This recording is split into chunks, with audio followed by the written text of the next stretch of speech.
So for more on the war from the Iranian perspective, we're glad to be joined this morning by Professor Mohammed Mirandi. He is a professor at the University of Tehran and actually was part of the delegation in Islamabad recently. So very grateful to have you this morning, sir. Good to see you, sir. Thank you. Thank you both. Of course. So wanted to get your reaction to some comments from Secretary of War Pete Hegseth this morning. He said in a press conference, if Iran chooses poorly, then they will have a blockade and bombs dropping on infrastructure, power, and energy. How are you viewing these negotiations? Do you think this is another U.S. ruse? Do you think they are just trying to prepare for a new escalation? Or do you think that they are serious about doing what it takes to achieve some sort of a deal?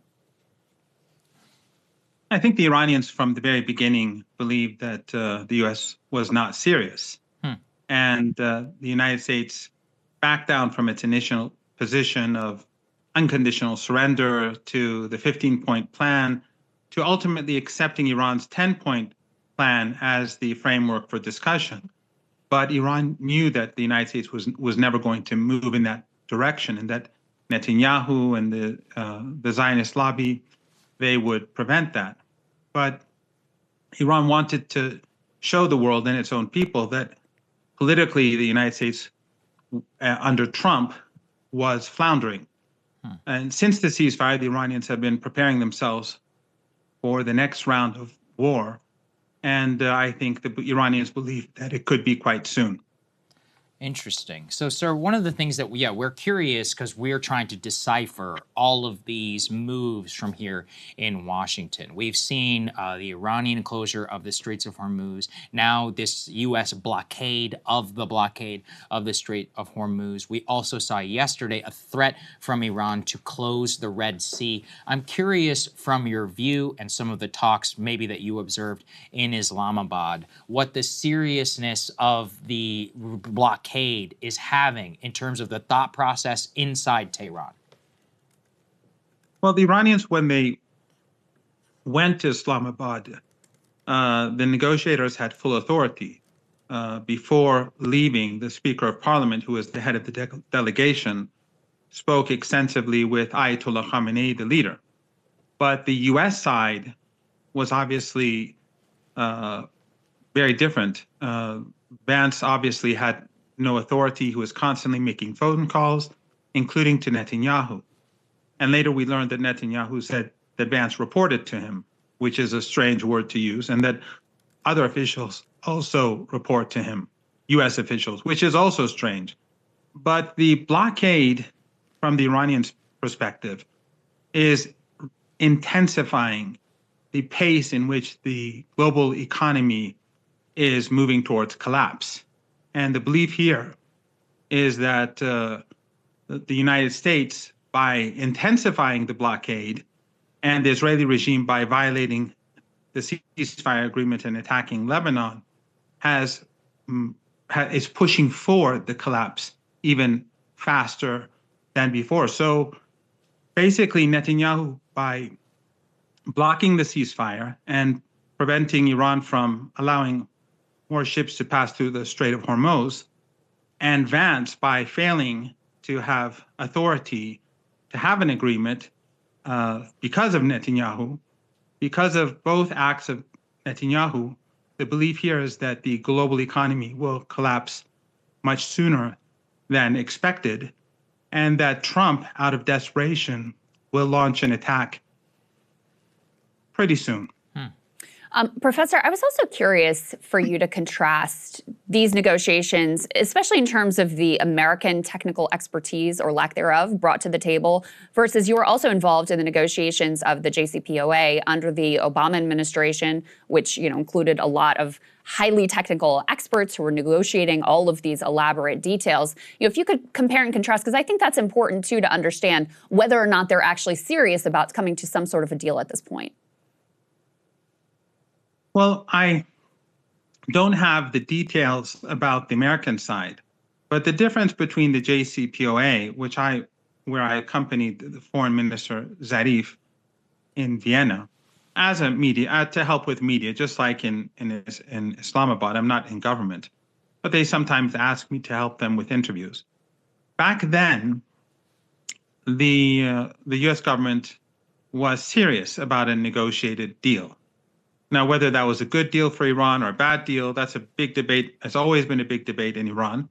But the US was serious. And so the negotiations ultimately bore fruit. What we've been seeing before the 12-day war and before this war, where we were negotiating, was that the United States was not serious. The Iranians knew that. Iran knew that the U.S. would attack before the 12-day war. They knew before this war that the U.S. would attack. But Iran was negotiating so that the international community and the Iranian people would see that Iran is there to solve the problem, and so that after they launch an attack, they won't say that, well, if Iran had negotiated, maybe this wouldn't have happened. But also to see if Trump wanted an off-ramp. But Iran knew there would be an assault last year. They knew there would be an assault before this Ramadan war, the 40-day war. Mm-hmm. And now they also believe that the United States will attack, but they're still negotiating. But here, the feeling on all three occasions, before the 12-day war, before the 40-day war, and now, that the U.S. intention is not a negotiated solution. So, sir, with respect then, why did the Iranian government agree to a ceasefire? Why did they agree to a ceasefire if they're so sure that the war is going to resume? Because from here in Washington, the consensus is that the Iranian government agreed to a ceasefire because they couldn't take the pain anymore. Washington, the Pentagon did a press conference this morning saying that they're reloading. Why would you permit the enemy to reload if you never believed that this was going to happen? Well, there are three reasons, and let me give you an example first. During the 12-day war last year, where the U.S. and Israeli regime carried out an assault on the country, after about 6 days, the tide turned in favor of Iran. And after 8 days or so, it was Netanyahu who was seeking a ceasefire. And after 12 days, Iran agreed to halt for a cessation of hostilities. Some were saying, well, why didn't Iran continue then? Iran saw that during that 12-day war, it had major issues that it had to deal with. It had to, there were shortcomings in the way in which we had planned war, in which the defensive and offensive capabilities of the country were arranged. So they knew that if the war continued, the United States would enter. So they thought that they would use this time to improve their capabilities. And during the 8 months, we've seen how everything has changed, despite the immense U.S. firepower, which is much greater than that of the Israeli regime, which would be defeated in a fight against Iran. Iran has performed much better. So it was because of the experience of the 12-day war. Right now, the Iranians are rearming, they're preparing, but also, like before, but also every single day that goes by, the Strait of Hormuz is more or less closed. And that is putting more pressure on the United States under Trump.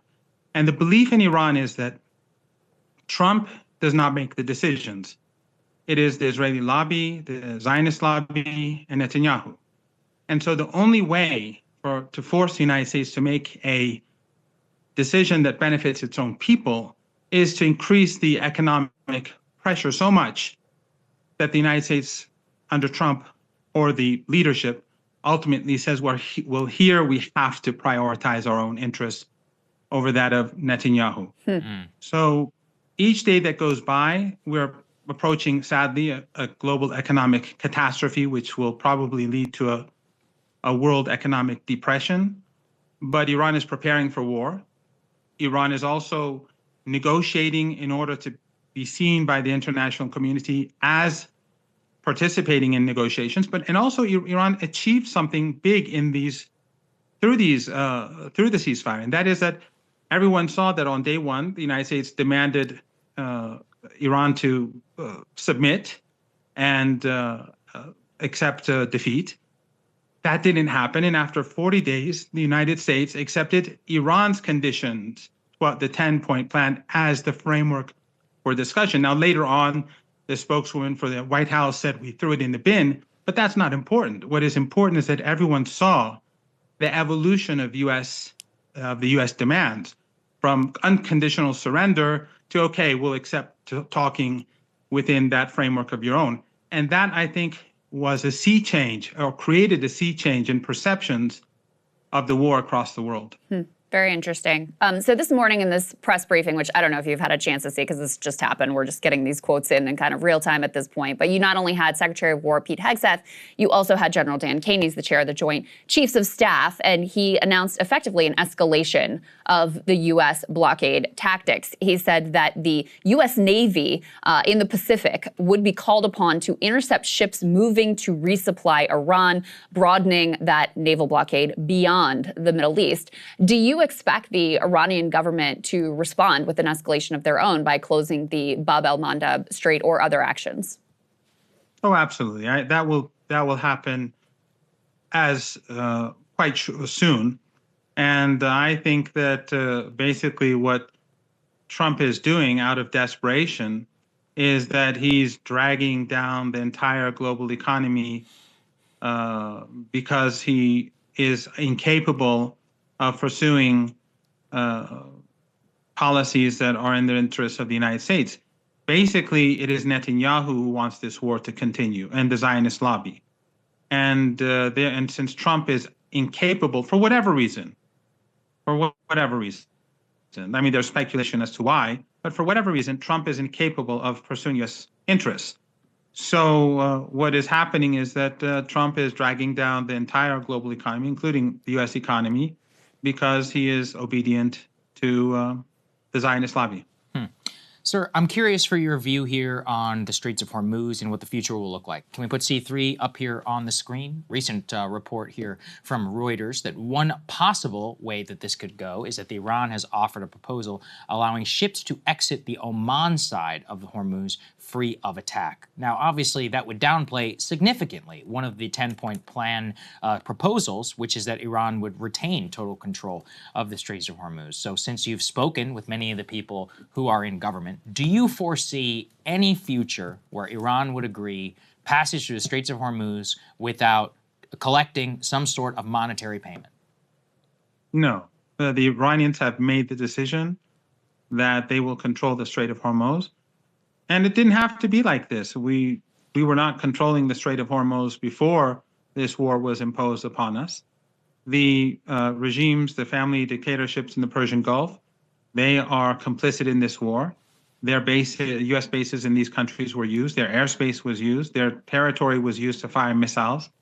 They have a lot of Iranian blood on their hands. The first wave of attacks included the slaughter of 168 little school children, mostly girls, at an elementary school, which Iranians believe that it was intentional, because always in war, the first wave, the first set of targets are very carefully vetted for weeks, if not months. And that school was on every app, it was on every map, and it was there for many years. And the belief here is that since many of the school children were the children of military officers, of naval officers, that the U.S. wanted to teach them a lesson. And some people in the United States may have skepticism about this, but they've been bombing hospitals in Iran, they've been bombing schools, they've been bombing ambulances. Trump has said he's going to wipe out a civilization. No one in the Western media has complained. In fact, the Washington Post, when we were going to Pakistan, said in an opinion piece that they should slaughter the negotiators, which meant us. And on our way back to Iran, we were all expecting to be killed. Wow. And our plane to be shot down. Although, to the credit of everyone on the delegation, no one wanted to stay behind and everyone got on the plane. But this is the mentality that exists in Washington today, and no one should be surprised about the slaughter. And we saw what happened in the genocide in Gaza, and we see a genocide unfolding in Lebanon. And right now, Western media is trying to portray the genocidal strikes in Lebanon as Hezbollah targets, Hezbollah strongholds, in order to whitewash the crime. So people should not be surprised that the Iranians believe that these strikes on children are intentional. Let me get your reaction to some recent comments from Vice President J.D. Vance. This was speaking at a relatively poorly attended TPUSA, Turning Points USA, conservative activist group event, where he says that what President Trump is looking for is a grand bargain with Iran. Let's take a listen to that. Now we are negotiating to make sure that very thing happens. And here's, what's interesting about this is What's interesting about this is that we have this ceasefire that's in place. I think it's 6 or 7 days old. Right now, the ceasefire is holding. And what you're seeing is what the president wants to make, he doesn't want to make like a small deal. He wants to make the grand bargain. And what he's basically offering to Iran is very simple. And frankly, it's something that no president has had the ability to offer. He said that if you're willing to act like a normal country, we are willing to treat you economically like a normal country. He doesn't want a small deal. And that's one of the reasons why, one, I'd say in Pakistan, we made a ton of progress. But the reason why the deal is not yet done is because the president, he really wants a deal where Iran doesn't have a nuclear weapon, Iran is not state sponsoring terrorism, but also the people of Iran can thrive and prosper and join the world economy. And that's the trade that he's offering. He's saying, if you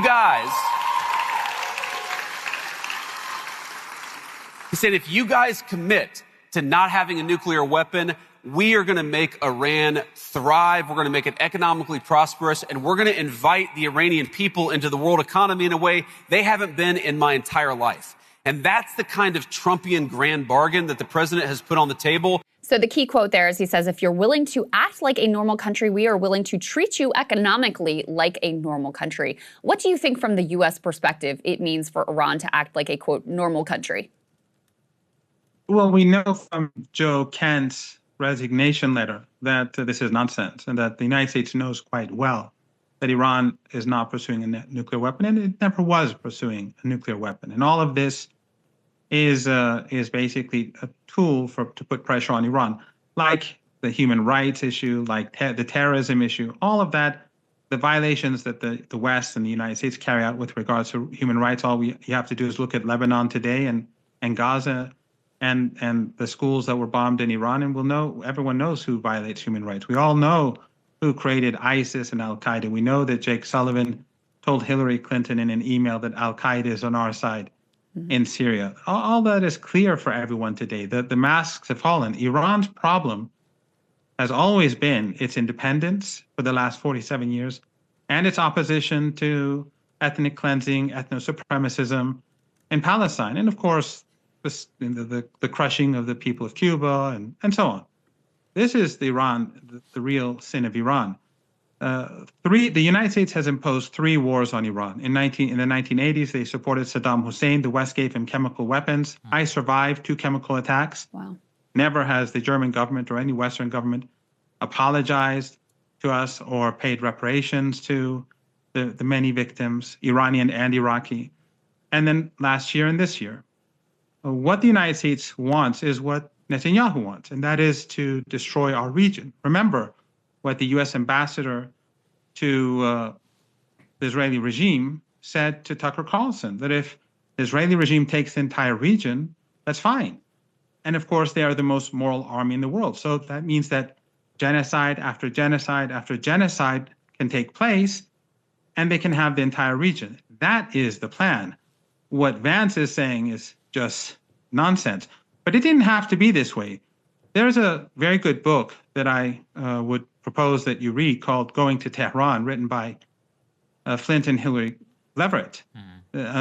They worked in the White House under Condoleezza Rice, and Flint Leverett resigned over the Iraq War.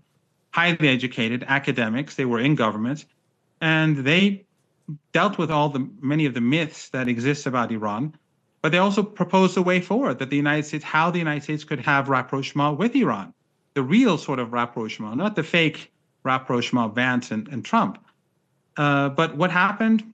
Everyone in Washington antagonized them, and they chose the policies of the Zionist regime, which I believe is an enemy of the American people, an enemy of the Jewish people, and working against U.S. interests. If they had not chosen the Zionist route, the Netanyahu route, today we would probably have ordinary relations with the United States. And one very interesting thing is during the last days of the war, the Israelis bombed a synagogue in Tehran and completely destroyed it. Why? Because it wasn't a Zionist synagogue. Sir, I'm also curious, you seem virtually certain that the war will restart. I saw your tweet this morning. You will attack the Persian Gulf. It will continue to escalate. You were at the negotiations. So how common is that view? Is there any dissenting view within the negotiators or within the security apparatus, which does want to see some sort of successful ceasefire? In other words, how united are people inside the decision-making? You have quite a bit of a view into that, into your view that the war is virtually certain to restart. Well, no one here wants war. We did not start the war which Saddam Hussein, at the best of with Western encouragement, launched against us. I was a volunteer in that war to defend the country. We did not launch last year's war. We did not launch the Ramadan war, the 40-day war. And we did not escalate. Every time the United States and the Israeli regime escalated, we responded in kind. So we do not want war now. But what we're seeing is the United States building up its forces. We see that the Israeli regime is slaughtering people in Lebanon against the ceasefire agreement, and the Pakistani leaders have insisted that the United States accepted Lebanon as a part of the ceasefire, and Trump's denying it is just dishonesty. And if the Pakistanis are dishonest, then why is Trump still working through Pakistan? So it's clear that that was a part of the ceasefire. Netanyahu wants more war. He wants the global economy. He doesn't care about the global economy. He doesn't care what happens in India or Indonesia or anywhere else. See, their economies can crash as far as he's concerned. He wants more war. So he destroyed the ceasefire agreement. So no move was taken by Iran to facilitate more ships leaving the Strait of Hormuz. And in Islamabad, the U.S. was not serious. In advance, it was clear that he did not have authority. So no one wants war, but we are seeing what's happening before our eyes, and that's why we're preparing. And that's why if war happens, Iran is going to have to retaliate. Those Arab family regimes in the Persian Gulf, they are complicit. And so Iran will strike back. And we are approaching summer, and it is going to get very hot in the next few weeks in the Persian Gulf. And if there's war, that will basically mean that these regimes will collapse, because no one will be able to stay there under those circumstances. And I think that will really be the tipping point where the global economy collapses in a way that will be much worse than 1929, in my opinion. And of course, the Red Sea will be shut down as well. It will be catastrophic for the world. I don't want this. No one here wants this. But Netanyahu is hell-bent on moving in that direction, and he's the president of the United States. Let me put C2 up on the screen. This is my last question for you. Sagar may have more, but there was a Pakistani delegation that came to Tehran hoping to push for more U.S.-Iran talks. Do you think there is a possibility there will be renewed in-person talks in Islamabad, very likely, before the ceasefire concludes? I don't know the details. I'm not in government. I've never been in government. When I went to Islamabad, I was not paid or anything. I just went there as a volunteer, just like on previous occasions, and I give my opinions. I don't know what is going to happen. I assume that the discussions that they had are now being studied by the decision makers in Iran. But the general sense is that the United States is unable to, or Trump is unable to use an off-ramp. He is not being allowed to use an off-ramp. And the United States, Trump cannot gain through negotiations what he failed to gain during the war. He lost the war. And they can say how they destroyed us. They were saying they destroyed us from day one. And they were saying that we ran out of missiles from day one. But during the last 15 days of the war, Iran was striking harder than ever before. So obviously this was all miscalculation, or the United States or Trump himself believed the fake information that Mossad was feeding him in order to launch this war. But whatever it is, it was a major miscalculation. We know that the United States is a brutal regime. We know it's a very brutal regime. We know when they say they will obliterate us, and the media calls for the assassination of negotiators, that the political class in the United States, the Epstein class, It has no moral compass, and that's why it likes to slander Iran and portray Iran as evil in order to legitimize its brutality. But Iran did not lose this war, and it's not going to lose the next war. It will be very painful for everyone, and I think the collapse that is coming will affect the entire world in ways that we cannot comprehend. But Iran has no option but to fight, because for us, for the Iranians, this is a fight for survival. For the axis of resistance, this is a fight for survival. For Trump, either he's compromised or he's under heavily influenced, but this is a war of choice. And I think that the last war, the last two wars, and even the last three wars should have been enough to show the people around Trump that this is going to end in disaster for everyone, but the United States as well. My last question for you, sir, is on Lebanon. Why is Lebanon so critical to the Iranian negotiators? Why is it that they are so adamant? I believe the vice president said if it's their choice to blow up the negotiations over Lebanon, that would be dumb, but that's their choice. Why is it seem so critical by the negotiators to secure a ceasefire in Lebanon? Well, Vance does not care about the slaughter of women and children that's happening day and night because he has no moral compass. The reality is that people across the world have woken up to the narratives on Iran. Iran is always the bad guy, but somehow it's only Iran that supports the Palestinian people against the genocidal policies of the collective West. Iran is evil, but somehow it is only Iran that stands up for the Lebanese people, despite the support of the genocidal policies of the Israeli regime by the collective West. People are now seeing through everything, and the reality is now clear to all. Hezbollah and the resistance in Lebanon and those who support it, who are Christians, Muslims, and Druze, men and women, they are fighting against the Israeli regime because they wanted to draw forces. They fought against the Israeli regime because they wanted to draw forces away from Gaza as the genocide was taking place. Remember, the Palestinians were Amalek, and Israeli leaders were saying there are no innocents. And as the genocide progressed, Hezbollah fought to save these kids, to save these men and women. These are the heroes of our era. People who sacrificed themselves, their women and children to spare, to save another people. And we will not relinquish the men, women, and children of Lebanon in the face of an evil force, an ethno-supremacist master race force that is determined to create another Gaza in Lebanon.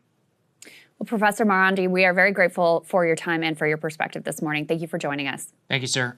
Thank you for taking the time and for sharing that, considering that we are, currently at war with your people, we always think it's important to at least hear the perspective and to try and understand so that we can hopefully try and find some way out of this. So we appreciate that. Thank you. Thank you.